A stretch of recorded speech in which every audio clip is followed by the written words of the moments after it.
Michael Wildenstein, Farrier and Farrier Educator, and I'm here to talk to you about Diamond Tools from Diamond Farrier Company. This is one of many different types of Farrier toolboxes that are very handy because they're on wheels, so I can move around the horse. So if I have a level location, I can use that to wheel my tools around as I'm working on the horse. There's handy places for tools such as my clinch cutter and my clinchers. I'll put the saddle horse clincher in there for the work I'm going to do today. The rounding hammer of choice for me would be the 2-pound hammer.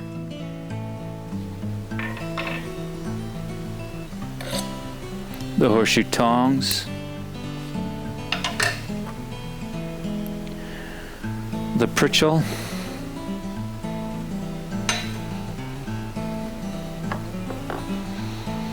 I'll use the 10-ounce hammer. That's sufficient for the nails that I'll be driving.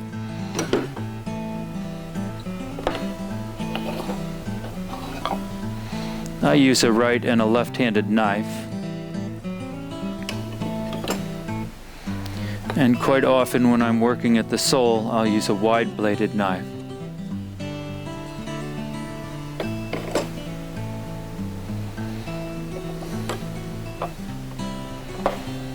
The 12-inch nippers will be sufficient for what I'm doing today. Crease nail puller.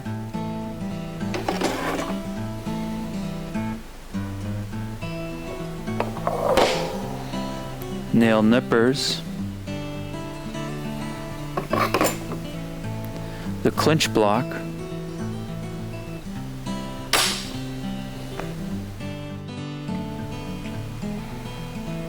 And the shoe puller.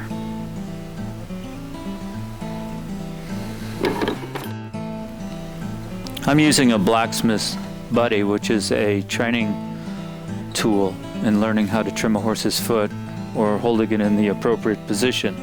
And not only learning how to trim a horse's foot, but also learning how to use the tools. The areas of the hoof wall, the hoof, this is the wall, this is the sole, this is the frog. This would be called the collateral sulcus and the central sulcus. And what we're going to do is we're going to cut off excess length. The flaky material that's exfoliating on its own, we'll remove some of that.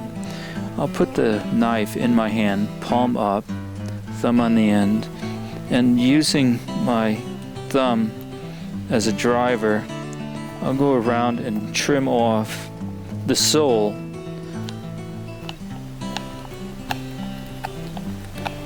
until it becomes slightly glossy. And so I'm going in a circular motion around the sole of the foot, removing excess sole that is flaky. And once I've achieved that, smoothed it up, inspected the bottom of the hoof for any defects, and I want to trim on the frog, I'll use the narrow hoof knife and cutting from the toe up, trim the side of the frog. And I'll use a left-handed knife when I trim the other side of the frog. And I'll clean out the central sulcus in the middle of the foot. The hand, palm up, knife goes in the hand, thumb at the end of the handle. Using my other thumb, I'm going to use that to push the knife, and the angle in which I tip that knife will define the depth. I recommend just taking small bites and lots of them. Be conservative, and we'll smooth up the sole of the horse's foot, removing excess material. Once I have that excess material removed, I'll use the hoof nippers. And for me, it works best to start on one heel, squeeze the reins, move the nipper slightly, bite again. I'm only taking about half a nipper width. I'm squeezing the nippers, reins together, taking a bite, just giving the nipper reins a small wiggle, biting again, staying in the same trail as I had been, not using the full width of the nippers, but only part of it.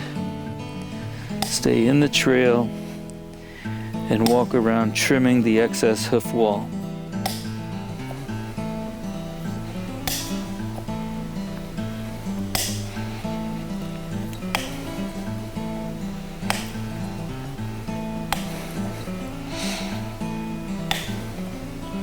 And once I have achieved trimming off the excess length of hoof wall with the nippers, then I'll use the horseshoe rasp, and I'll use the core side of the rasp, and I'll go away from the handle, and I'll make a circular motion around that foot to flatten it up.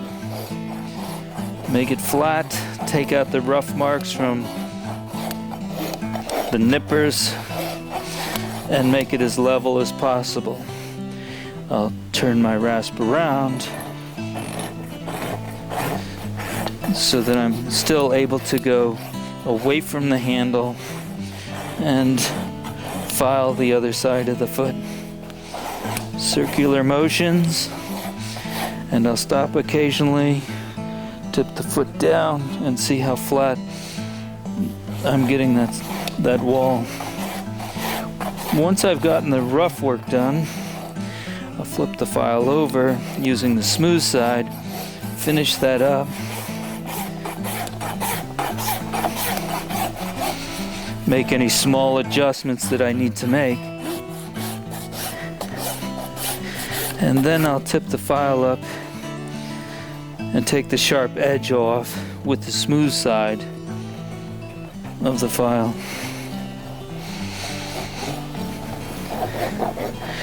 Once we've achieved this trim, then we can select a shoe type and begin shaping that shoe to the hoof.